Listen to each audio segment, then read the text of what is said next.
e il risultato è che in oltre 2 mesi di prove per metterla a punto il sistema è bloccato, l'azienda ospedaliera di Verona non riesce a mandare i dati in regione, ma è un disastro pericoloso, sia perché comunque poi andrà a ripercuotersi su tutte le aziende e uso del Veneto, e poi perché è una gara giudicata, quindi non è che puoi dire vabbè, ho provato, adesso torno indietro.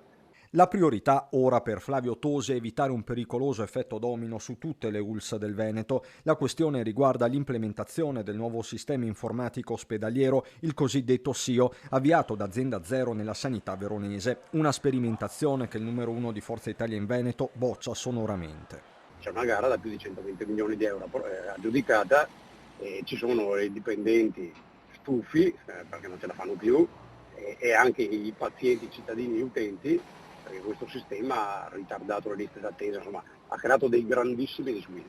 Troppe le criticità che hanno portato anche la CGIL Scaligera a dichiarare lo stato di agitazione, mentre è delle scorse ore la lettera congiunta di CISL e UIL, in cui si chiede alla Regione, in particolare al Presidente Zaia e all'assessore Lanzarin, la convocazione di un tavolo urgente fatto di proposte migliorative. E rispetto a questo la Regione non può pensare di starsene fuori e vedere cosa succede all'azienda ospedaliera di Verona, perché la gara l'ha fatta la Regione. Ormai c'è chi parla di fuoco amico. Quella del forzista Tosi alla giunta di centrodestra non è la prima stoccata, anzi cannonata, ma il diretto interessato tira dritto. Io sto sui fatti, sono stato assessore alla sanità del Veneto e quindi parlo di materie e temi che conosco. L'aspetto politico sulla sanità, sui servizi sociali c'entra nulla,